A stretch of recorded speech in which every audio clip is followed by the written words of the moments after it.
Mr. Chairman,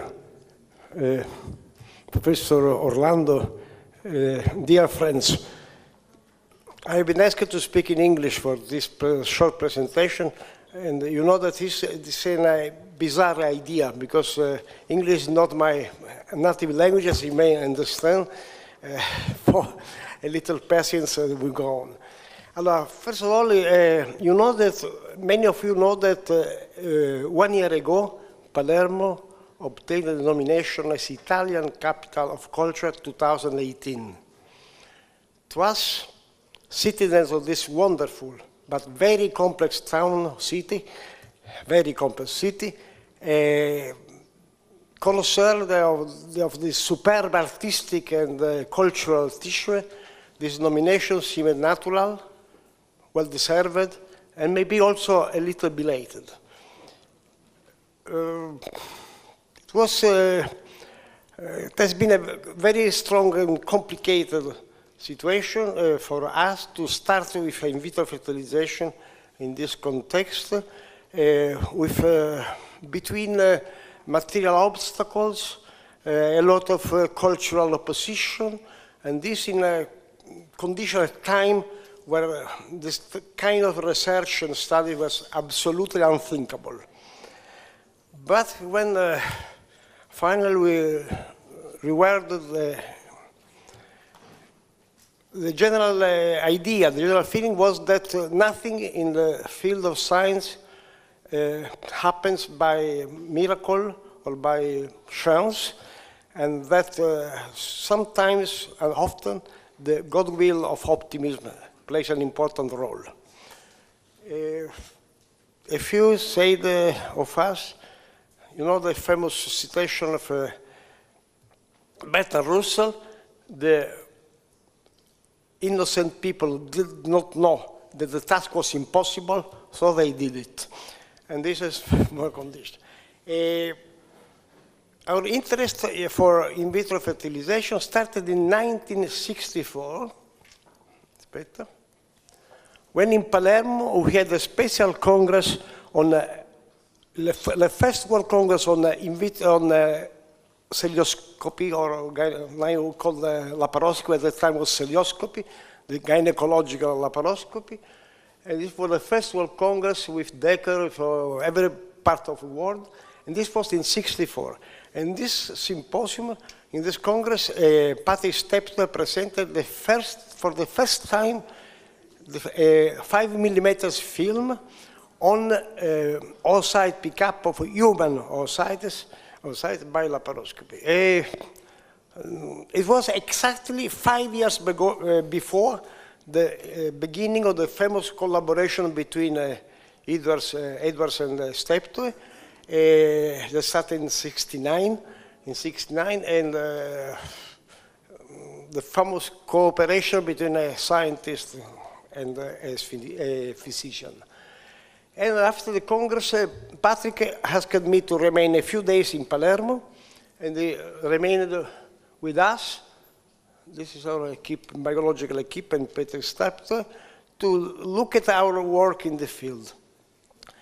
And in the same time, a few months later, this is the beginning of '65, Robert Bob Edwards presented in Venice alla Fondazione Cittadini Foundation the first paper on in vitro fertilization of oocytes, not human oocytes, of oocytes.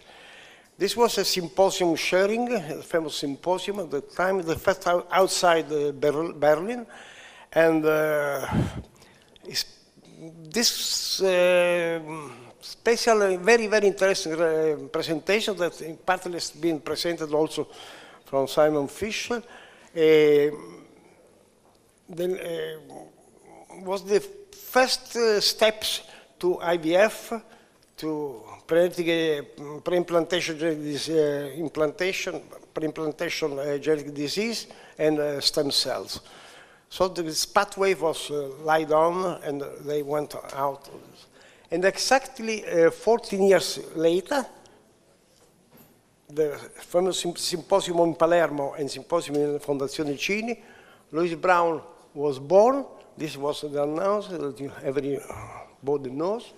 And 6 years later, the first Italian baby, in vitro fertilized baby, was born in Palermo, storia della fecondazione. She's present here in this hall, and we will have the pleasure of listening to this, her adventure, how she lived this experience. And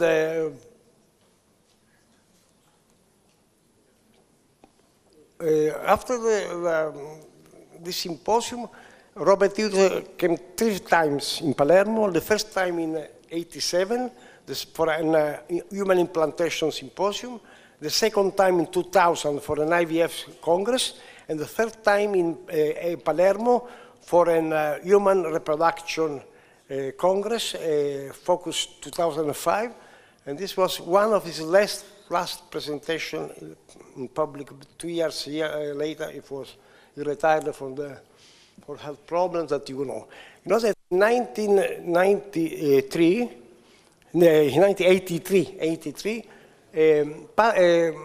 Robert Edwards asked me to publish the proceedings of the first European Congress on in vitro fertilization. It was in Vienna, organized by Kemeter and Fake Tinger, you remember, with a wonderful presentation, introduction of Robert Edwards. And this was the ACTA, published by our editing house. Torniamo indietro. Ancora. Ok. And we're very happy to oblige him in this request. And a few years later, and exactly 34 years after the symposium in Palermo, 14 years after the symposium in Palermo and in Venice, the first human being was born with Brown, and in 34 years later, Congress on Palermo, the Nobel Prize was assigned to Robert Edwards, and it was said that no scientist in the world was more deserving of this than him. And the Nobel announcement opened with the statement that the development of IVF was a major advance that represents a paradigm shift of many types of infertility. And in the previous years, Robert Edwards was obliged to reject all the accusations that were conducted with moral judgments like illicit, immoral, indegni dell'umanità, and so he went ahead with the research, and he had also the special that he wanted to have at the beginning. And the Nobel announcement opened with the statement that the development in IVF was a major advance that represents a paradigm shift of many types of infertility. And he said, this is one of the most famous speeches, he said, practicing IVF teaches a wider understanding of desire and love for a child and a partner, the wonderful and ancient joys of parenthood, the pain of failure, the demotivation needed in donating and receiving an urgently needed oocyte or a surrogate uterus. I now reflect on how IVF appears constantly improving help to 10% of infertile patients. PGD averts the birth of damaged children, and stem cells promise to repair tissues in individuals in an astonishing large scale. Parenthood is more responsible than even before. Concern the children born from IVF, I can only hope they are happy to be alive. This is his final testament, moral and scientific testament, that gives the measure of this huge stature, scientific and moral stature. And you know, we are here today not only to hear by the actual protagonist, Simon Fisher, Kay Elder and others, the development of these events, but also to take conscience an enormous amount of knowledge that we have had from this research by conducted large scale by Robert Edwards, and his team has been, all have been cited, Bavist, Handyside in the home, and I think this is very, very important. What has been done in 40 years, in these 40 years, 64 to 50 years or 60 years, is very an enormous work that changed completely all the aspects of the infertility, the way of treating infertile couples and so on. And regarding the aspect happy to be alive, this is a testimony of Louise Brown that she sent for us. You see, look at first.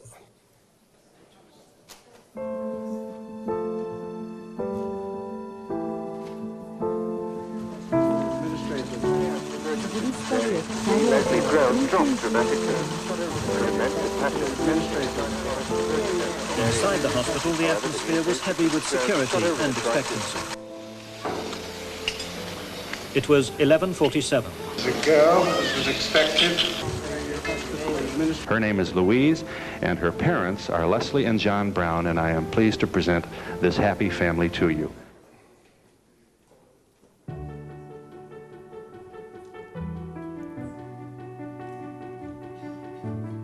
Hi, I'm Louise Brown, and I'm the first person in the world to be born through IVF.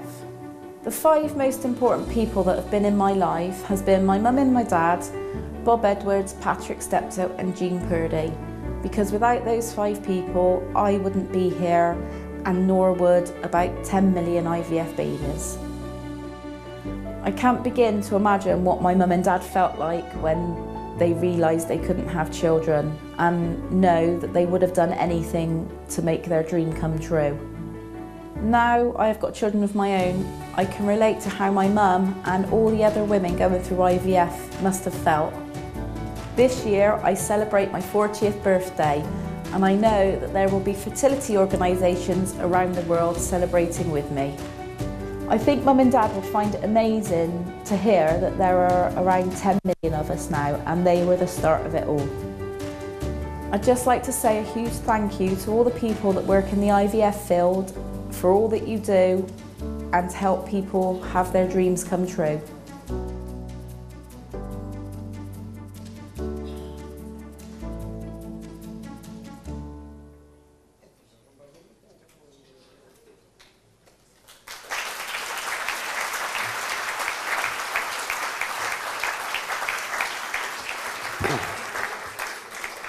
Adesso abbiamo preparato una brevissima presentazione di 3 nascite sensazionali avute in Italia nello stesso periodo, a Napoli una, a Palermo la seconda e la terza a Bologna.